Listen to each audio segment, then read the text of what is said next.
Welcome back to getting this old rabbit running from my wife. Today we're replacing the drum brakes. As I get things tore apart, there's a couple of parts that I'm keeping, like the dust cover, nut lock, nut, and thrust washer. The cotter pin I'm throwing away because I've got a new one. None of these parts are going to be tight. They're all going to be very easy to remove. We're going to go over how tight they should be later. That dust cover should come off by lightly clamping onto it with the vice grips. No wonder these brakes needed replaced. The pads just completely fell out. Anyway, here's a list of tools that I'm using while I'm taking apart and replacing all of this stuff.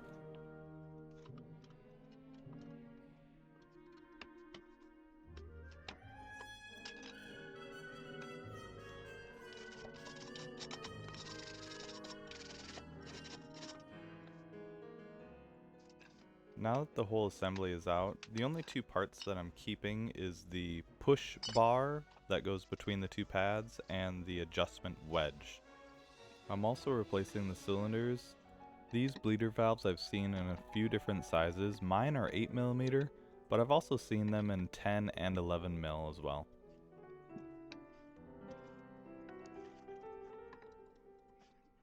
The brake line just did not want to let go of the nut. I ended up breaking the line off. I have all the tools to replace it. Might as well just put a new one on there, right?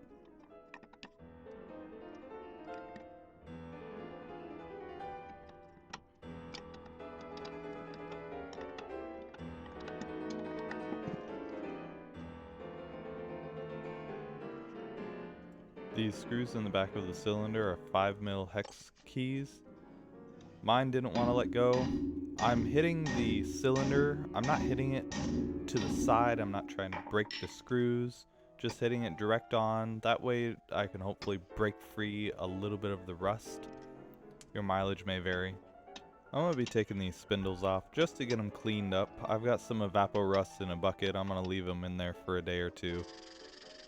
It's totally optional, but I like to put anti-seize on parts when I'm putting them back together. When putting your spindle back on and the backing plate, point the clip down. That's going to hold your handbrake cable in place. Speaking of the devil, let's get that replaced. Mine were pretty much gone, so we need all new. A little percussive persuasion helped a lot getting these back in.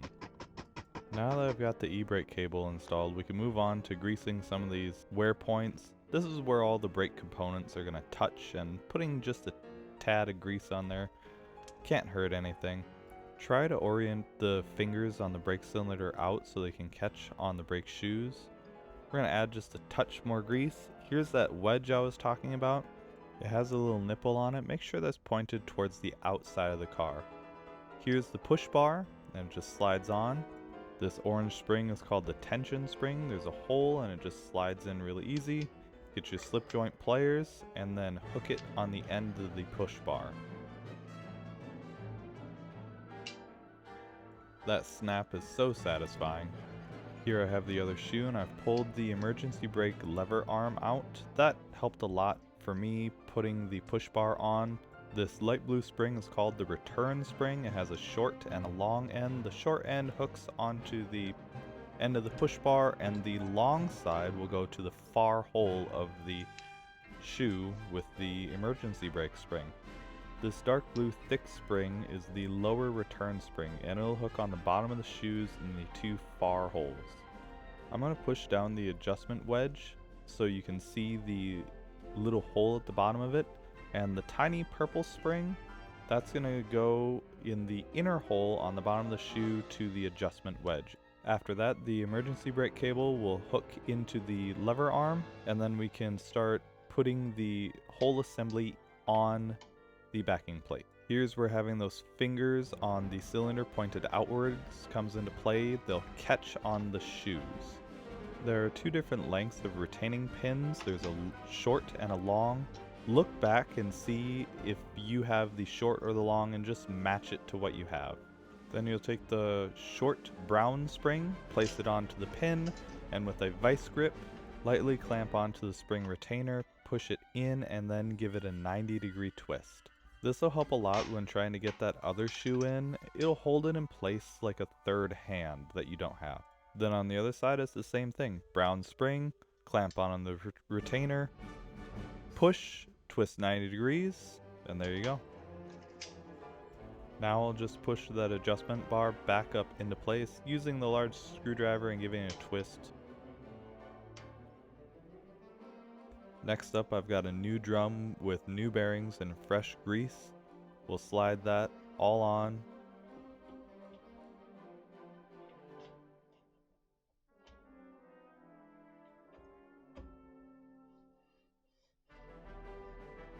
Here's that thrust washer. It's got a little tab in the center of it to prevent it from spinning.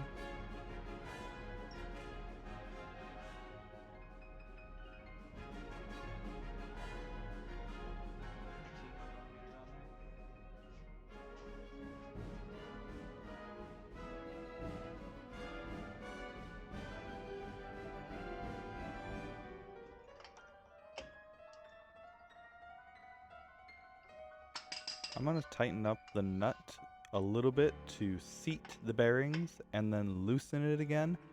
This nut is only supposed to be hand tight, only tight enough to where the washer behind it can still be moved with a screwdriver.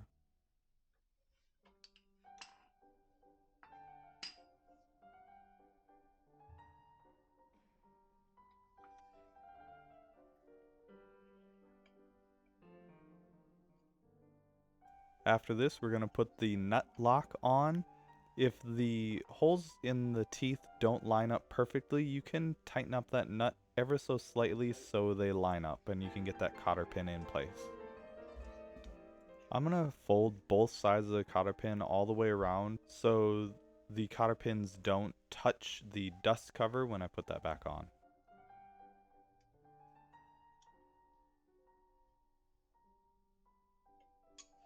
Here I'm going to put a little bit of grease inside the dust cover, and then I'm also going to take just a little bit of it and put it around the edge of the dust cover.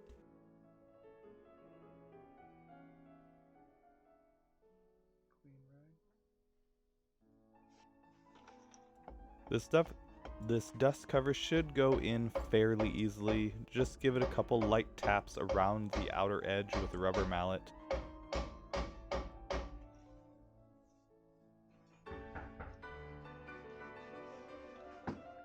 Just a couple finishing touches, getting this emergency brake cable tied up so it doesn't snag on anything while we're driving.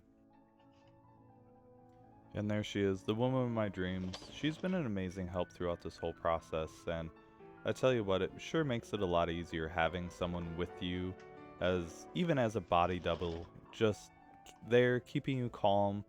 And she's the whole reason why we're replacing the brakes in this car anyway. I just want her to be safe while she's driving. Thanks for watching. I hope to see you again soon. Bye.